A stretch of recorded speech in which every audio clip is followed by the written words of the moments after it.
Praise the Lord. അനുഗ്രഹിക്കപ്പെട്ട ഈ നല്ല പ്രഭാത സമയത്തിനായി ഞാൻ നന്ദിയുള്ള ഹൃദയത്തോടെ കർത്താവിന് സ്തോത്രം ചെയ്യുന്നു. നല്ല ഒരു പ്രഭാതം കൂടെ ദൈവം നമുക്ക് തന്നു. ഇന്നത്തെ എല്ലാ അനുഗ്രഹത്തിനായി നമുക്ക് ദൈവസ്ഥനെ നമ്മെ തന്നെ സമർപ്പിച്ച് സ്തോത്രത്തോടെ നമ്മുടെ ദൈവത്തെ നമുക്ക് സ്തുതിക്കാം. 23-ാം സങ്കീർത്തനം ദാവീദ് എഴുതുമ്പോൾ താൻ പാടിയ അല്ലെങ്കിൽ താൻ പറഞ്ഞ ഒരു വാക്കിങ്ങനെയാണ്: കൂരിരുളിന്റെ താഴുകളിൽ കൂടെ നടന്നാലും ഞാൻ ഒരനർത്ഥവും ഭയപ്പെടുകയില്ല. വളരെ ആത്മവിശ്വാസത്തോടെ ദാവീദ് പറയുന്ന ഒരു വാക്കാണ് നമ്മളിപ്പോൾ കേട്ടത്. ആർക്കാണ് ഈ വാക്കുകൾ പറയാൻ കഴിയുന്നത്? ദൈവത്തിന് സ്തോത്രം. ഒന്ന്, ഹൃദയത്തിനകത്ത് ഉത്തമമായ ആത്മവിശ്വാസമുള്ള ഒരാൾക്ക് മാത്രമേ ഈ വാക്കുകൾ പറയാൻ സാധിക്കൂ. ദാവീദിനെ സംബന്ധിച്ച് വളരെയധികം ആത്മവിശ്വാസമുള്ള ഒരു വ്യക്തിയായിരുന്നു ദാവീദ്. കാരണം ജീവിതത്തിന്റെ പ്രതികൂലമായ സാഹചര്യങ്ങളിലൊക്കെ കടന്നുപോയ വ്യക്തിയാണ് ദാവീദ്.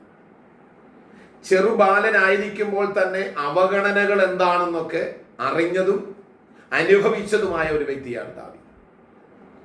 അപ്പോൾ അവഗണനകളിൽ നിന്നും ദൈവം ദാവീദിനെ ഉയർത്തി പല സ്ഥാനമാനങ്ങൾ നൽകി താൻ നല്ല ഒരു നിലയിൽ എത്തപ്പെട്ട് കഴിഞ്ഞപ്പോഴും തനിക്ക് ലഭിച്ചതായ സ്ഥാനമാനങ്ങളിലും അല്ലെങ്കിൽ പദവികളിലൊന്നും അഹങ്കരിക്കാതെ ദൈവത്തിന്റെ സന്നിധിയിൽ സമർപ്പിക്കപ്പെട്ടുകൊണ്ട് താൻ എഴുതിയ ഒരു സങ്കീർത്തനമാണല്ലോ 23-ാം സങ്കീർത്തനം.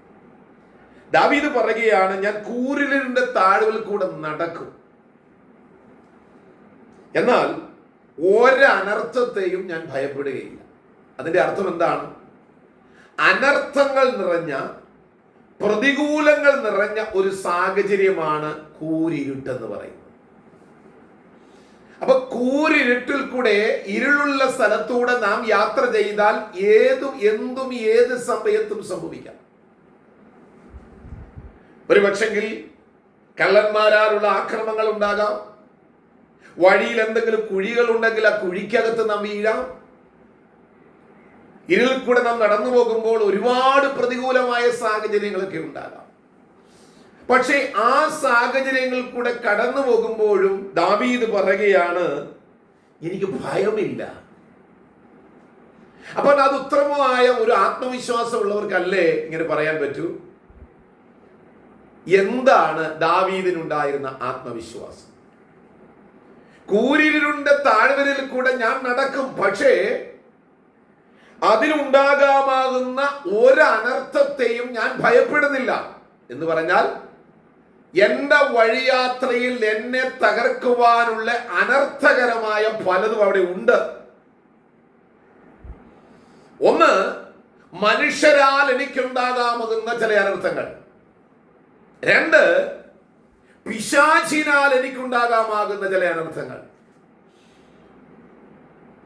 അങ്ങനെ പലവിധമായ അനർത്ഥങ്ങൾ ഈ കൂരിരുളിന്റെ യാത്രയിൽ എനിക്കുണ്ടാകാം. പക്ഷേ അതൊന്നും ഓർത്ത് ഞാൻ ഭയപ്പെടുന്നില്ല. എന്റെ കാരണം എന്തെന്ന് ദാവീദ് 1-ാമത്തെ വാക്യത്തിൽ പറയുന്നു: യഹോവ എന്റെ ഇടയനാകുന്നു. Lord is my shepherd. യഹോവയായ ദൈവം എന്റെ നടത്തിപ്പുകാരനായതുകൊണ്ട് ഇരുൾ നിറഞ്ഞതായ വഴിയാത്രകളിൽ എനിക്കുണ്ടാകാമാകുന്ന ഒരു പ്രതികൂലത്തെയും ഞാൻ ഭയപ്പെടുന്നില്ല. സ്തോത്രം. ഇന്ന് പകൽക്കാലം ഈ വചനം ശ്രദ്ധിക്കുന്ന വാത്സല്യ സഹോദരങ്ങളെ, കൂരിരുൾ നിറഞ്ഞതായ ഈ ഭൂമിയിലെ യാത്രയിൽ ഒരുപാട് അനർത്ഥങ്ങളുണ്ട്, പ്രതികൂലങ്ങൾ ഒരുപാടുണ്ട്, ശത്രുക്കളുടെ പദ്ധതികൾ ഒരുപാടുണ്ട്. ഇരുട്ടിന്റെ സന്തതികൾ മറവിലിരുന്നു കൊണ്ട് നമ്മെ എയ്തു വീഴ്ത്തുവാൻ പലവിധമായ നിലയിലുള്ള തന്ത്രങ്ങൾ അവൻ മെനയും. പിശാച് അവന്റെ തന്ത്രങ്ങൾ മെനഞ്ഞ് നമ്മുടെ ജീവിതത്തെ തകർത്തു കളയുവാൻ ശ്രമിക്കും. ഒരു പേപ്പർ എങ്ങനെയാണ് വലിച്ചു കീറി കാറ്റിൽ പറപ്പിക്കുന്നത് പോലെ നമ്മുടെ ജീവിതത്തെ വലിച്ചു കീറി എറിയപ്പെടുവത്തക്ക നിലയിലുള്ള പദ്ധതികളൊക്കെ പിശാച് ഒരുക്കും. പക്ഷെ യഹോവയായ ദൈവത്തിന്റെ സാന്നിധ്യവും കൃപയും ഏതൊരു ദൈവവൈതന്റെ കൂടെയുണ്ടോ അവനെ തകർക്കുവാൻ ആർക്കും സാധിക്കത്തില്ല. ഒരു ഇരുട്ടിന്റെ ശക്തിക്കും കഴിയത്തില്ല, ഒരു ഫറവോനും കഴിയത്തില്ല, ഒരു ചെങ്കടലിനും കഴിയത്തില്ല. അതേ, ഒരു കാറ്റിനും കഴിയത്തില്ല.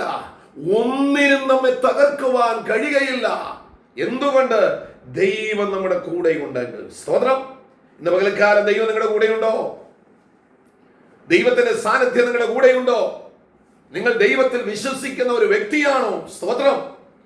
ഞാൻ നിങ്ങളുടേതായ മറ്റൊന്നും ചോദിക്കുന്നില്ല. ഞാൻ ഒരൊറ്റ ചോദ്യമേ ചോദിക്കുന്നുള്ളൂ. നിങ്ങൾ കർത്താവായ യേശു ക്രിസ്തുവിൽ വിശ്വസിക്കുന്ന ഒരു വ്യക്തിയാണോ? ദാവീദ് പറഞ്ഞു, യഹോവ എന്റെ ഇടയനാ, എന്നെ നയിക്കുന്നവൻ എന്റെ ദൈവമാ, എന്നെ നടത്തുന്നത് എന്റെ ദൈവമാ. സ്തോത്രം. ദാവീദ് പറയുന്ന അടുത്ത വാക്കുകളൊക്കെ വായിക്കുമ്പോൾ അറിയാം, ഞാൻ നടക്കുകയല്ല, ദൈവമായി എന്നെ നടത്തുന്നത്. നമ്മുടെ ജീവിതത്തിന്റെ കടിഞ്ഞാൺ, ജീവിതത്തിന്റെ പ്രധാന സ്ഥാനം ദൈവത്തിന് കൊണ്ട്. ദൈവം നിങ്ങളെ നടത്തുമെന്ന പകൽക്കാലം. നിങ്ങളുടെ ഈ ഇരുളറിഞ്ഞ വഴിയാത്രയിൽ എത്ര പ്രതികൂലങ്ങൾ ഉണ്ടെങ്കിലും, എത്ര സങ്കടങ്ങൾ ഉണ്ടെങ്കിലും, എത്ര വേദനകൾ ഉണ്ടെങ്കിലും, എത്ര ഒറ്റപ്പെടൽ ഉണ്ടെങ്കിലും ദൈവം നിങ്ങളെ സഹായിക്കുമെന്ന് പകൽക്കാലം ഞാൻ ഉറപ്പ് നൽകുക.